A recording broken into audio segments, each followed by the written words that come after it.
لیکن 4 شرائط. صحیح. سب سے پہلی شرط ہے ان يندم على فعله. بالکل ٹھیک. بلکہ میں یہ کہوں گا کہ یہ دوسری شرط ہے، اس سے بھی پہلی شرط یہ ہے ان يقلع عن المعصیہ، کہ سب سے پہلی یہ ہے کہ انسان گناہ سے باہر آئے. بالکل ٹھیک. گناہ میں ملوث ہوتے ہوئے توبہ قبول نہیں ہوتی. بالکل ٹھیک. یعنی آپ اگر کسی بھی گناہ میں ملوث ہیں صحیح. اور توبہ کیے جا رہے ہیں تو اس کا تو کوئی فائدہ نہیں ہے. ایسے ہی ایسے. گناہ سے ان يقلع عن المعصیہ یہ پہلی شرط ہے، اس میں سے باہر نکل آئے. بالکل ٹھیک. پھر اس کو بھی دوسری شرط آپ قرار دیں کہ ان يندم على فعلها، اس کے اوپر اس کو ندامت ہو، پشیمانی کی، یا اللہ میں نے تو نہیں کرنا تھا، ان سے ہو گیا. صحیح.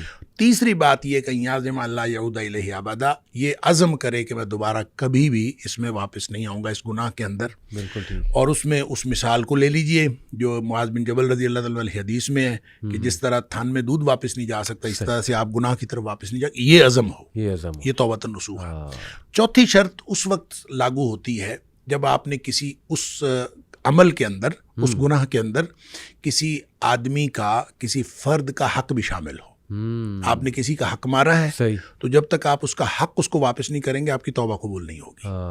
لہٰذا یہ نہیں ہے کہ آپ صرف اللہ سے توبہ کر لیں، آپ نے کسی کا مال چوری کیا ہے، بالکل ٹھیک. کسی کو نقصان پہنچایا ہے، صحیح. اب اللہ سے توبہ کر لیں تو آپ کا گناہ معاف ہو جائے گا، ایسا نہیں ہوگا. صحیح صحیح.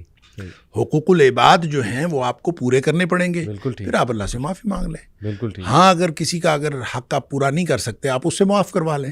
صحیح. آپ اس سے معاف کروا لیں کہ مجھے معاف کر دیں، میں نہیں پورا کر سکتا. صحیح.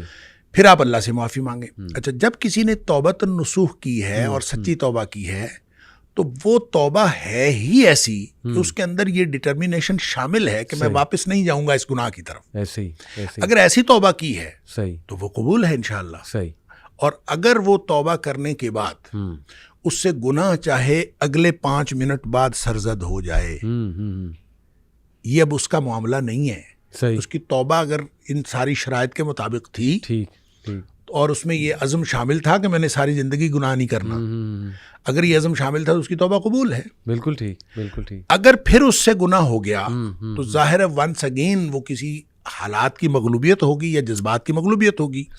تو جب پھر گناہ ہوا تو پھر اس کے اوپر وہ اسی طرح کی توبہ پھر لاگو ہوگی. پھر ہوگی تو پھر وہ توبہ قبول ہو جائے گی.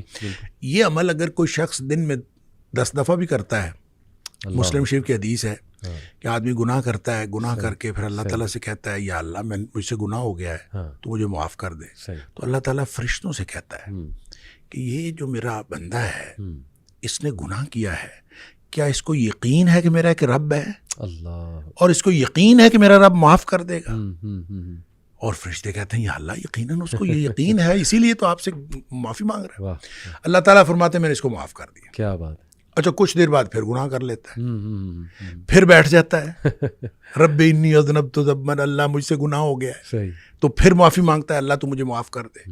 اللہ تعالیٰ پھر فرشتوں کو گواہ کر کے کہتا ہے کہ اس کو یقین ہے کہ میرا رب اب بھی معاف کر دے گا. واہ واہ. اللہ تعالیٰ پھر معاف کر دیتا ہے. سبحان اللہ. پھر تھوڑی دیر بعد پھر اس سے گناہ ہو جاتا ہے. صحیح. اچھا، اس کا مطلب گناہ کے دوبارہ ہو جانے کے ساتھ اس کا تعلق نہیں ہے. صحیح.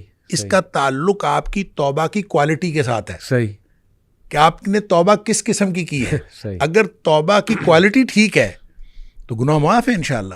حتیٰ کہ مسلم شریف کی حدیث میں آتا ہے کہ نبی پاک صلی اللہ علیہ وسلم نے فرمایا کہ اللہ فرماتا ہے پھر کہ اب میں نے اس کو ویسے ہی معاف کر دیا ہے، یہ گناہ کرتا رہے، توبہ کرتا رہے، میں نے اس کو ویسے ہی معاف کر دیا. اس کی وجہ پتہ کیا ہے؟ اس کی وجہ یہ ہے کہ توبہ صرف اس شخص کے لیے نہیں ہے کہ جس نے گناہ کیا ہے. توبہ اصل میں مومن کی زندگی کا منہج ہے. مومن کی زندگی توبہ سے. اب اللہ کے رسول صلی اللہ علیہ وسلم کا کیا گناہ تھا؟ صحیح. نبی کریم صلی اللہ علیہ وسلم فرماتے ہیں میں ایک دن میں 70 سے زیادہ توبہ اور استغفار کرتا ہوں. اور ایک حدیث میں فرمایا 100 دفعہ میں توبہ اور استغفار کرتا ہوں، اور تم بھی توبہ استغفار کیا کرو. تو جب نبی پاک صلی اللہ علیہ وسلم ایک دن میں 100 دفعہ کرتے ہیں تو ہم کس بات میں، ہمیں تو سارا دن توبہ اور استغفار ہی کرتے رہنا چاہیے. جب نبی پاک صلی اللہ علیہ وسلم کرتے ہیں تو اس کا مطلب ہے یہ گناہ کی وجہ سے نہیں ہوتی، یہ مومن کی زندگی کا ایک منہج ہوتا ہے کہ وہ بار بار اللہ تعالیٰ کی طرف واپس آتا رہے. اس کی توجہ ادھر جاتی ہے، اس کی توجہ ادھر جاتی ہے، وہ واپس آئے، بار بار اپنا رجوع الی اللہ کرتا رہے.